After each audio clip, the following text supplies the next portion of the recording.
Welcome into another episode of Coffee and Conversation with Coach Tony. Coach, how are you doing today? I'm doing great, Brian. How are you? I'm great, thank you. So, Coach, people around Mercer know that Margarita's down in Mercer Village is a staple that everyone seems to go to all the time. Everyone's got their favorite menu and food item there on their menu. I want to know, what's your favorite food item on Margarita's menu? Oh, man, that's a tough question, Brian. For 12 years, I've been going there. I'm hoping at some point Brad and Valerie will give me my own dish. But if I had to pick one thing to eat there, it'd be the carnitas, the pork tacos. Okay. I think it's the best pork in town. Just falls off. We cater a lot for our team during preseason and during the year, but I would say the carnitas tacos is my favorite go-to dish there. Okay. We mentioned last week, I asked you what were some sports you played as a kid growing up besides soccer. So now I want to know, what sport would you coach if you weren't coaching soccer?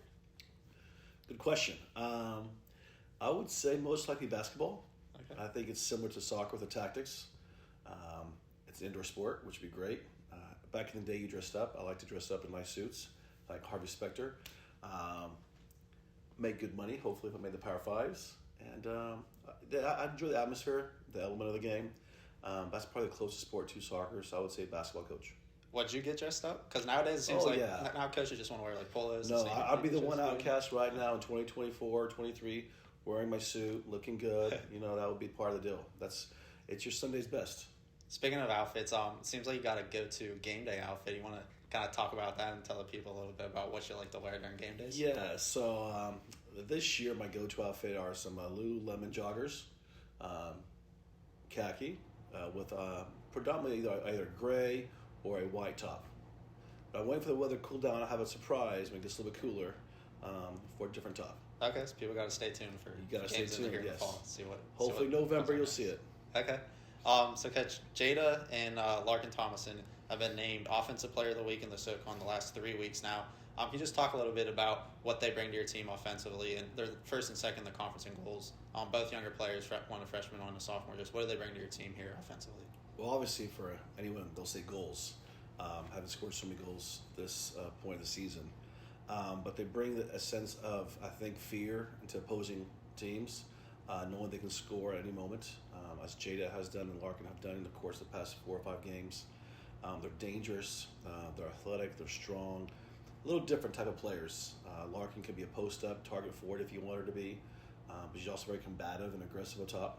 Jada's more of a speedster that gets in behind you, but can also be combative and aggressive defensively. They work very well together, which is unique to find this early in the season, as far as one being a sophomore, one being a freshman, to connect and be on the same page. But they bring an element of, I think, of excitement for our team, an element of comfort. Our girls know when they're playing, the ball gets to Larkin or Jada, there's a possibility of a goal being scored or created. We bring Larkin off the bench, and she always provides a spark for us, kind of raises our level a little bit and kind of gets after the opposition. So they just bring a tremendous amount of just respect, I think, from opposition, double teams, a little bit of ease for our backs and our mids, knowing that we can create with those two up top.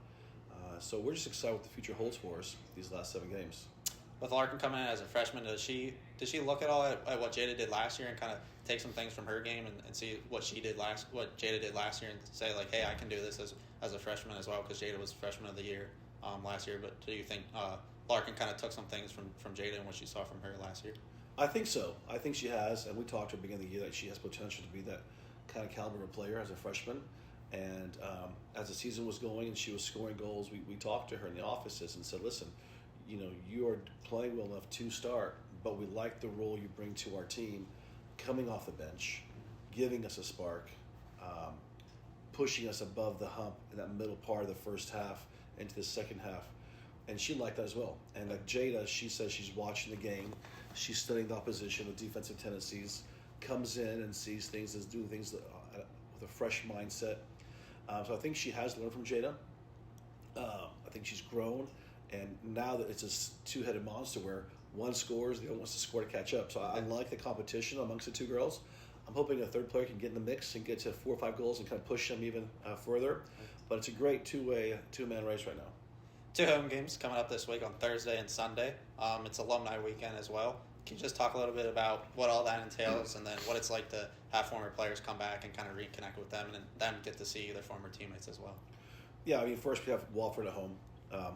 Tough opponent. They had a good result opening weekend against VMI. They lost to Sanford, but they're sitting at 3 points. We're sitting at 1 point. It's a must-win for us to get back in contention to win the whole thing. And then, like you said, we have Alumni Weekend Saturday and Sunday. One of my favorite things as a coach is Alumni Weekend, to see these young ladies come back after they've matriculated from Mercer, finished playing at Mercer, to come back and see what they're doing in life, whether it's as a mom, as a lawyer, as a teacher, as a doctor, and see the successes they have that Mercer helped guide them in that path. Then you hear the stories, reminisce the good old times, whether it was conditioning, a punishment run, a road trip, and to see the girls just reconnect like time has not gone by. As a coach, you feel you've done a good job in being a part of that person's life and helping them get to where their goals are.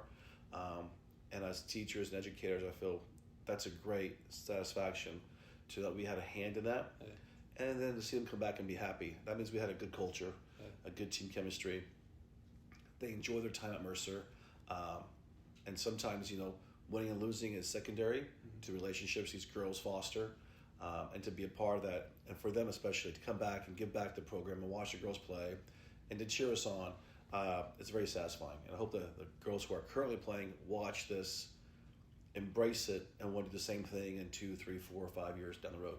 Yeah, I'm sure it's great to see kind of the impact you have on these girls outside of soccer, besides just playing soccer for however long, 3, 4 years that they're here, to see what they're doing on further in life and where they're at. I'm sure is special, and it's cool to see as a coach. It is very special, and this year it's even more special because the alumni, along with some parents and other donors, have made it possible for us to have this beautiful new team lounge and locker room. Right. And on Saturday we're doing the locker room dedication, a little tour, all the alumni that are here. And we've told all these young ladies, these older players now, that you're a reason why we were able to get this. Your successes from the 80s, the 90s, 2000s, and now Mercer helped you get to where you are now, give back. So I'm excited to have them see this. Yeah. Some of the players who are here this weekend coming up have never had a locker room or lounge.